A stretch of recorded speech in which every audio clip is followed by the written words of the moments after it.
I don't want them there, Jessica. They'll embarrass us in front of everyone.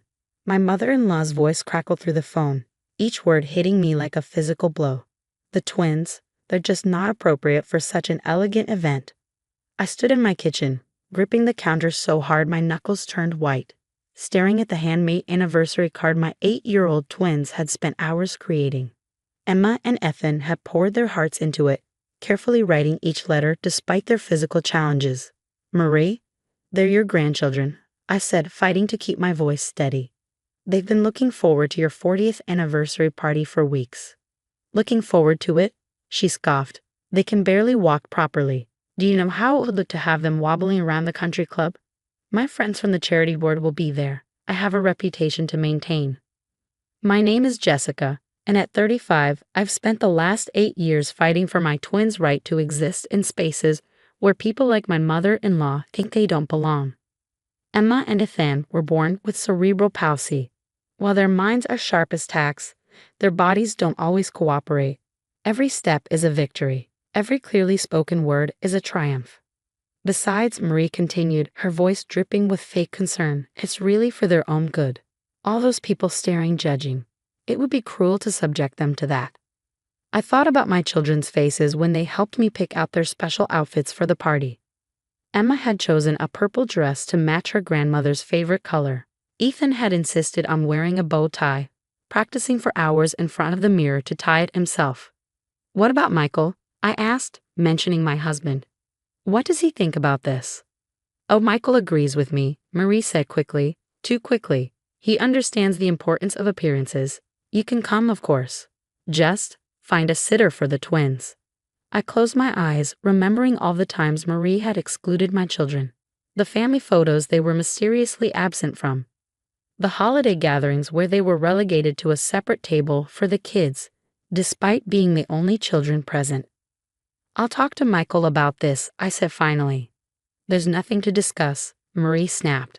The invitations have been revised. I'll have them sent out tomorrow. After she hung up, I sank into a kitchen chair, my hands shaking.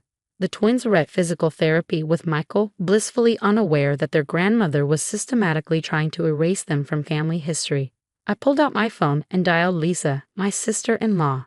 Unlike Marie, she'd always been supportive of the twins, often standing up to her mother's discrimination. She did what? Lisa's voice rose in outrage when I told her. That's it. I've had enough of Mom's elitist garbage. Give me an hour. True to her word, Lisa called back exactly 1 hour later. Check your email, she said, a note of satisfaction in her voice. Remember last month when Mom was bragging about her charity board position at the Disability Foundation? I opened my laptop, clicking on the new email. Inside was a video from the Foundation's annual gala 3 months ago. Marie stood at a podium, tears in her eyes as she spoke about her beloved grandchildren and how they'd opened her heart to the challenges faced by disabled children. She used the twins to get that position. Lisa explained. Played the devoted grandmother card. The Foundation's main donor was impressed by her personal connection to the cause. Keep watching. The video continued, showing Marie accepting a substantial check for the Foundation, spouting platitudes about inclusion and acceptance. My stomach turned. The anniversary party, Lisa continued, is being held at the country club because the Foundation is covering half the cost. They want to honor her work with disabled children. There's supposed to be a surprise presentation. I sat back, the pieces falling into place. She's been using my children to build her reputation while simultaneously hiding them away. Exactly. But here's the thing. The Foundation's director, Mrs. Anderson, is a close friend of mine. She's been wanting to meet the twins for months. Marie keeps making excuses. A plan began forming in my mind. Lisa, can you get me Mrs. Anderson's number? Already sent it to you. And Jess, make her regret this. After hanging up, I looked at the handmade anniversary card again. Emma had drawn hearts all around the edges, while Ethan had written, "We love you, Grandma," in his careful, shaky handwriting.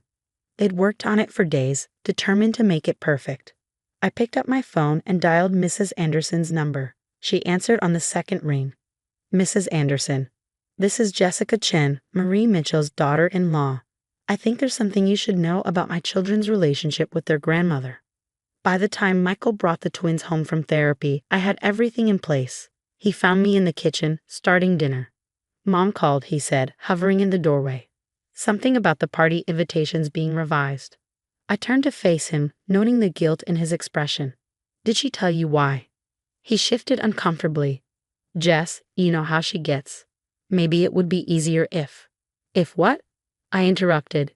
If we hide our children away, pretend they don't exist so your mother can maintain her perfect image. That's not fair. No, it's not fair. None of this is fair. But I'm done letting her shame our children. I told him about the video, about how his mother had used our children to secure her position while simultaneously excluding them from family events. His face darkened with each word. She's gone too far, he said finally. What do you want to do? I smiled, checking my phone as a text from Mrs. Anderson came through. Nothing. We're going to let your mother dig her own grave. But keep your phone on tonight. You won't want to miss what happens at midnight. The twins rolled into the kitchen in their wheelchairs, chattering excitedly about their therapy progress. Emma had managed to take 10 steps unassisted, while Ethan had mastered a new grip technique. Can we practice our dance for Grandma's party? Emma asked, her eyes shining with hope. I shared a look with Michael before turning to our children. Of course you can, sweetheart. In fact, I think Grandma is going to be very surprised by your performance.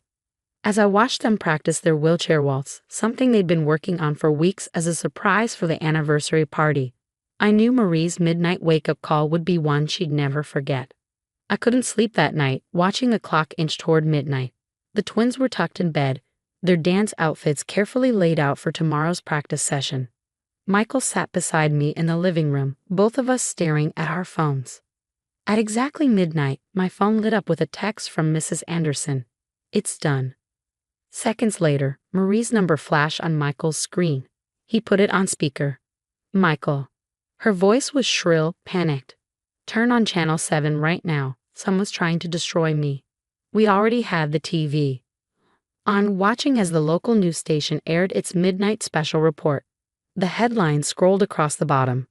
Local charity board member accused of discrimination against disabled grandchildren. The broadcast played the video from the foundation gala, followed by audio recordings of Marie's phone calls, not just to me, but to others, revealing a pattern of discrimination. The reporter's voice was appropriately somber as she detailed how Marie Mitchell, board member of the Disability Inclusion Foundation, had systematically excluded her own disabled grandchildren from family events while using their story to advance her social standing. How did they get those recordings? Marie demanded. This is slander. I'll sue them. No, Mom, Michael said quietly. You won't. Because everything they're showing is true, isn't it? I was protecting our family's reputation. You don't understand what it's like, having to explain to people why your grandchildren can't walk properly, why they need those awful wheelchairs. Those awful wheelchairs help my children move independently, I cut in. They're not an embarrassment, they're tools that give Emma and Ethan freedom. Jessica. Mary spat my name like it was poison. You did this, didn't you? You vindictive little. Mrs. Mitchell. A new voice joined the call. This is Patricia Anderson from the Disability Inclusion Foundation. I think we need to discuss your position on the board. The silence that followed was deafening. Patricia. Marie's voice switched to her sugar-sweet social tone. This is all a misunderstanding. If you let me explain. Save it, Marie. I've seen the evidence. The Foundation's mission is to promote inclusion and acceptance. Your treatment of your own grandchildren goes against everything we stand for. The board will be meeting tomorrow morning to discuss your removal. But the anniversary party, Marie protested. The Foundation is sponsoring. Not anymore, Mrs. Anderson said firmly. However, we would love to redirect that sponsorship to a special celebration honoring your grandchildren's achievements. I understand Emma and Ethan have been preparing a wheelchair dance performance. I could practically hear Marie deflating. A wheelchair dance, she whispered. Yes, I said. They've been practicing for weeks. They wanted to surprise you, to show you how far they've come. But I guess that doesn't fit with your perfect image, does it? The line went dead. Michael looked at me, a mix of emotions playing across his face. The party's tomorrow night, he said. What do you think she'll do? Probably try to cancel it, I replied. But Lisa and Mrs. Anderson have already contacted all the guests. They know the truth now. The question is, What are we going to do? Michael reached for my hand. We're going to that party. All of us. It's time Mom learned that family means accepting people as they are, not as she wants them to be. The next morning brought a flurry of calls and texts. Marie had indeed tried to cancel the party, only to learn that the country club was now hosting an inclusion celebration sponsored by the foundation. Lisa had worked through the night, transforming the event from a traditional anniversary party into something far more meaningful. Emma and Ethan were ecstatic when we told them the party was still on. Can we still do our dance, Mommy? Emma asked, her eyes wide with hope. Of course, sweetheart. In fact, you're going to be the stars of the show. We spent the morning getting ready. Emma twirled in her purple dress, while Ethan finally mastered his bow tie. Their wheelchairs had been decorated with twinkling lights, transforming them from medical equipment into magical carriages. As we pulled up to the country club, I saw Marie and my father-in-law standing at the entrance. She was wearing her planned anniversary outfit, but her usual confident posture was nowhere to be seen. Instead, she looked small, defeated. The twins are here, someone announced as we approached. A crowd gathered, led by Mrs. Anderson herself. Emma, Ethan, she called out warmly. Your Aunt Lisa has told me so much about you. I hear you've prepared a special dance for tonight. The twins beamed with pride, all their practice sessions finally having a purpose. Marie watched silently as Mrs. Anderson knelt between their wheelchairs, genuinely engaging them in conversation about their dance and therapy progress. My father-in-law stepped forward, tears in his eyes. Unlike Marie, he had always shown love to the twins, though he had never stood up to his wife's discrimination. Until now. Marie, he said, his voice carrying in the sudden quiet. These are our grandchildren. It's time you saw them for who they are, not what you think they should be. The crowd parted as Emma and Ethan rolled forward, stopping in front of their grandmother. Emma reached into her wheelchair pocket and pulled out the handmade card they had created. Happy anniversary, Grandma, she said softly. We made this for you. Mary's hands trembled as she took the card. She opened it, reading the careful handwriting, tracing the lovingly drawn hearts. For the first time, I saw her perfect facade crack completely. I'm so sorry, she whispered, tears streaming down her face. I've been so wrong. The party transformed into something far more meaningful than a simple anniversary celebration. Emma and Ethan's wheelchair dance became the highlight of the evening, their practiced movements drawing both tears and applause from the guests. They spun and twirled, their decorated wheelchairs catching the light, proving that disability didn't mean inability. Mary sat in the front row, her perfectly composed mask completely shattered. She watched her grandchildren perform with new eyes, perhaps finally seeing them as they truly were, not burdens or embarrassments, but children full of life, love, and determination. After their performance, Mrs. Anderson took the microphone. Tonight was supposed to be about honoring a long marriage, she began, but instead it's become about something even more important, learning to open our hearts and minds to the beauty in our differences. She turned to Marie. Mrs. Mitchell, your position on our board was meant to represent acceptance and understanding. While recent events have shown us that wasn't the case, tonight has given us hope that people can change and that love can overcome prejudice. Marie stood slowly, her hands shaking as she approached the microphone.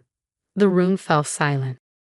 I spent so many years worried about appearances, she said, her voice trembling, about what others would think. In doing so, I missed what was right in front of me, the courage, the determination, and the pure joy my grandchildren bring to this world. She turned to Emma and Ethan. I don't deserve your forgiveness, but I promise to spend every day trying to be the grandmother you deserve.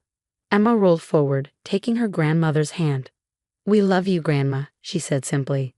That's why we wanted to dance for you. The following weeks brought real change. Marie resigned from the foundation's board, but not before working with Mrs. Anderson to establish a new program supporting families with disabled children. She threw herself into learning about cerebral palsy, attending the twins' therapy sessions, and truly understanding their challenges and triumphs. One afternoon, I found her sitting with Emma, patiently helping her practice her writing. The same handwriting she had once criticized as messy and inappropriate was now a source of pride as Emma carefully formed each letter. Look, Grandma, Emma exclaimed, holding up her work. I wrote your name. Marie hugged her tightly, tears in her eyes. It's beautiful, sweetheart, just like you. Ethan experienced a similar transformation in his relationship with his grandmother. Marie learned to celebrate his achievements, like when he managed to stand unassisted for 30 seconds, with genuine enthusiasm rather than forced politeness. The country club, once a source of shame for Marie, became a regular meeting spot for a support group she helped organize for families with disabled children. The same friend she had once been so desperate to impress now joined her in advocating for better accessibility and understanding. 6 months after the party, we held another celebration, this time for the twins' 9th birthday. Marie insisted on hosting it at the country club, complete with wheelchair-accessible games and activities for all the guests. As I watched her interact with Emma and Ethan, helping them blow out their candles and open presents, Lisa came to stand beside me. "Quite a change, isn't it?" she said, smiling. "Who would have thought that midnight news report would lead to this?" I nodded, remembering the panic in Marie's voice that night.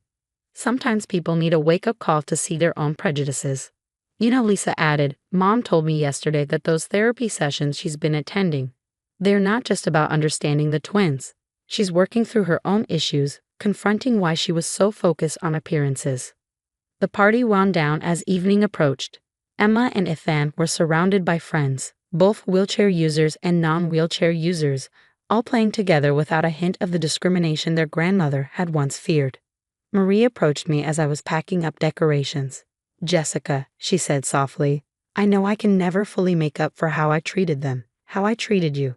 But thank you for not giving up on me, for giving me the chance to learn and grow." I hugged her, something I hadn't done in years. "That's what family does," I replied. "We give each other chances to be better." As we drove home that evening, Emma and Ethan chattered excitedly about their party. I caught Michael's eye. He smiled, reaching for my hand. "You know," he said, "when you planned that midnight revelation, I was worried it would destroy our family. Instead, it made us stronger." Looking in the rearview mirror at our children, their faces glowing with happiness, their wheelchairs decorated with birthday streamers, I knew he was right. Sometimes it takes a moment of complete breakdown to build something better, stronger, and more beautiful than before. Marie's journey from rejection to acceptance wasn't just about learning to love her grandchildren as they were. It was about understanding that family isn't about perfect appearances or meeting societal expectations. It's about love, acceptance, and the willingness to grow and change together. The twins still have their challenges, but now they face them with their grandmother's genuine support and understanding. And every time I see Marie patiently helping them practice their exercises or proudly showing off their achievements to her friends, I'm reminded that it's never too late to open your heart and change your perspective. Sometimes the hardest call to make is the one that forces people to confront their own prejudices. But as our family learned, it can also be the most important call of all.